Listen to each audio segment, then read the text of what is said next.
What's the biggest waste of time that exists in your life?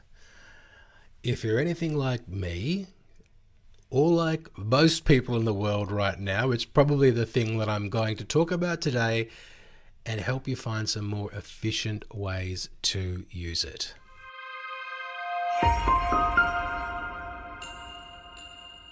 Hello, welcome to episode 265 of Commercial Real Estate Leadership. My name's Darren Krakowiak. This is a special series of episodes where we're talking about the topics of tools, productivity, and modern commercial real estate execution.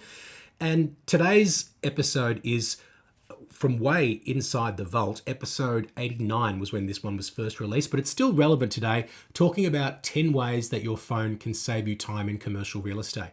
And actually, one standard that I've implemented since I recorded this episode is being very strict with my screen time.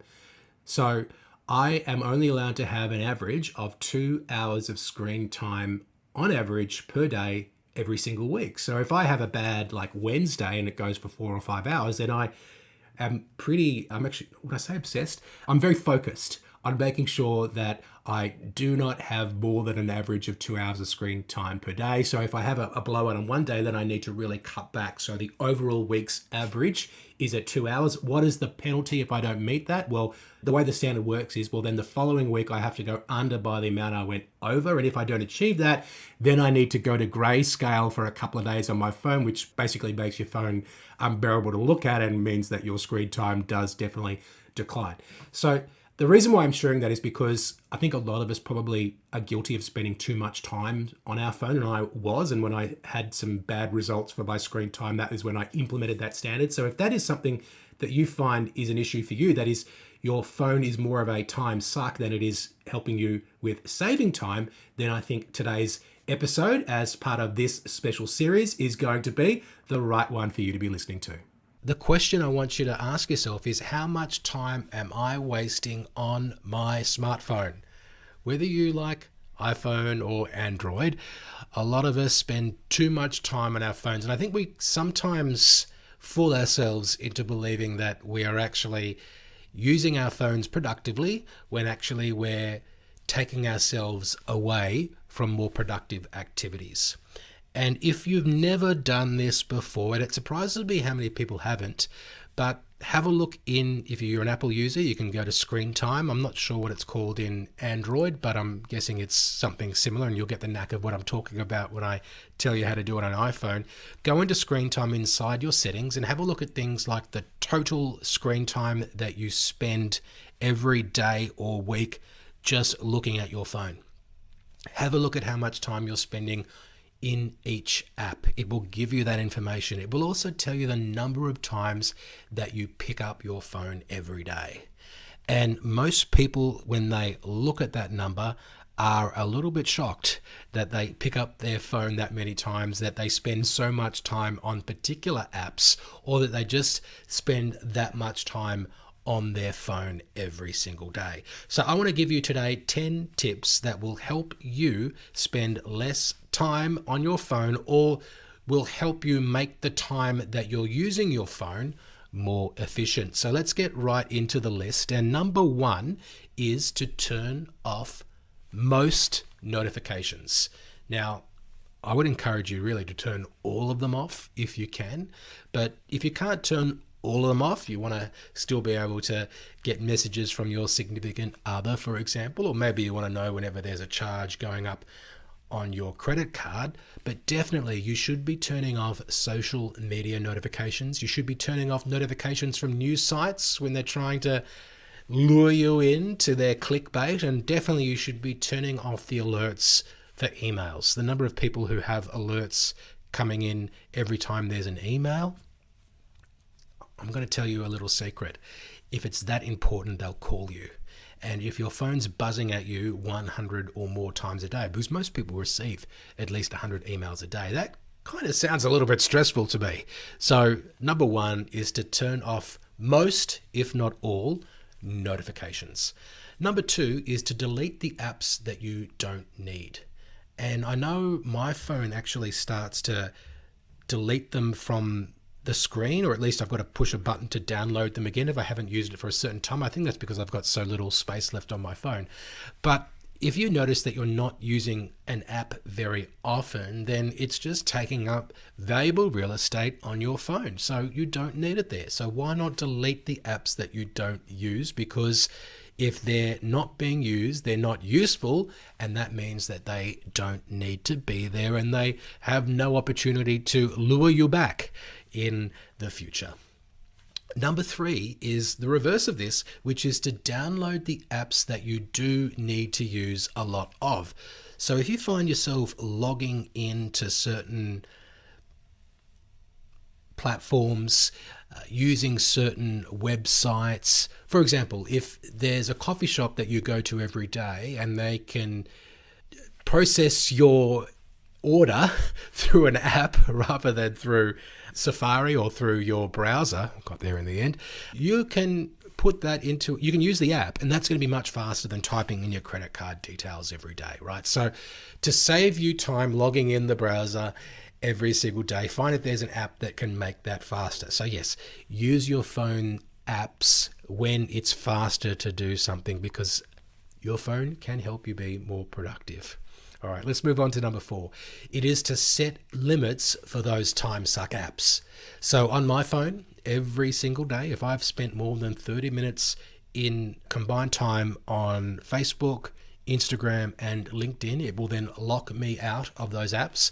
And then I'll need to ask permission from the phone gods to give me another 15 minutes more. And then you can unlock it for the whole day if you need to. But that creates some friction in the process, which means that I'm more inclined to not spend more time than I already have spent wasting time scrolling through social media apps. So whatever the time suck is for you, when you go back and you realize, hey, I've spent a lot of time on this app, you can then set some sort of warning or lockout setting in your phone so you are not spending so much time in there. So set time limits for apps that you're spending a lot of time on. Having trouble getting through this list. Let's move on. Number 5 is to keep your phone out of sight in meetings. Now, this is not so much about wasting time on your phone, but it's going to help you save time and be more efficient and effective, because when your phone is out of sight, it is out of mind. And you're less likely to be thinking about whatever notifications, emails, things that are going on in your phone when you can't see it. You'll be more focused on the person who you're speaking to. You'll be more present in that moment. It's also polite to just put your phone out of sight when you're in a meeting. So put it out of sight and actually turn it off, the notifications, or put it on a profile that you can't then be distracted with. So have you ever been in a meeting and your phone's going off in your pocket, vibrating at you, and it's pretty distracting, right? So if you put it out of sight, also turn it on a setting where it can't notify you of anything, and then it can't cause you to be distracted or lose focus from what you are doing. This is number 6 now, and it is to use the focus profile at certain times of the day or while you want to do deep work. So what is deep work? That is the work that you're doing uninterrupted so you can maintain your focus. If you go back to season 2, episode 3 or 4 with Steve Glaveski, we talk a lot about these sort of efficiency tips. And when you're doing deep work, when you're in the zone, you're getting more work done within a period of time than it would usually take than if you were interrupted.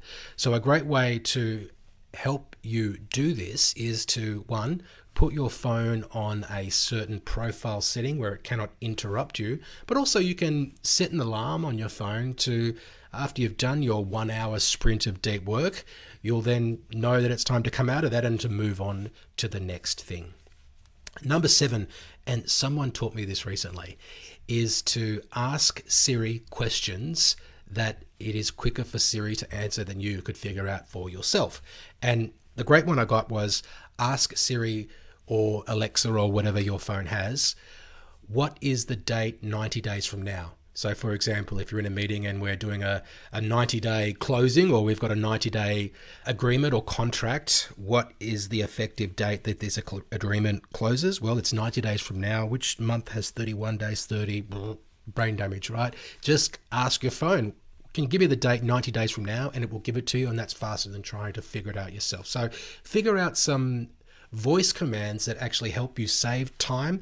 Voice commands, I think, are great, and that brings me to number 8, which is to use dictation, to draft emails, to send texts on the go. And I was in a cab in Brisbane recently on the way to the airport from the hotel, and the cab driver received a text message, and he turned around and said, "Do you mind if I use my voice command to answer this message?" And I said, "Be my guest." And he did, and it was a job from somebody who was a regular customer, and he was commanding his text Siri to read the text message to him and then send the message back. And that allowed him to safely send the text message, respond to his potential customer while he was still driving. So dictation for emails, for text messages, it's all possible. And I think voice really is the way of the future, and that's going to help you be more efficient and also more safe using your phone while you are driving.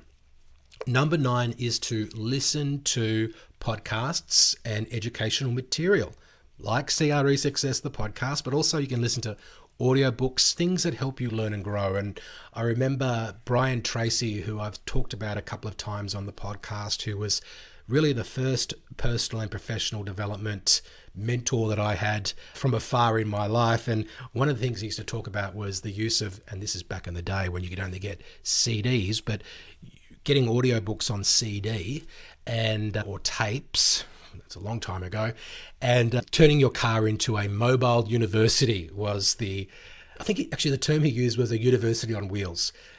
Anyway, so be productive at all times. So when you're on the go, you can still be learning by listening to content, which does help you learn and grow. And then number 10 is something to not do. And it's don't check your phone first thing in the morning. Don't let somebody else determine where your mind and focus goes in the morning, right? I do some of my best thinking in the shower, and it's about things that are important to me because I haven't yet checked my phone, because I've finally trained myself to not check my phone first thing in the morning, because there's only other people's priorities in there, as I said. So don't check your phone first thing in the morning. Okay, use it as an alarm if you want. Turn the alarm off and then don't look at it. Wait some time. Let your brain go to where it wants to go, and that will help you get more of the things that are important done. It will help you think about what's important today, prioritize, and so forth. I hope that you will implement some of the ideas that we've got about saving time with your smartphone from today's episode. Thank you so much for listening. I will speak to you soon.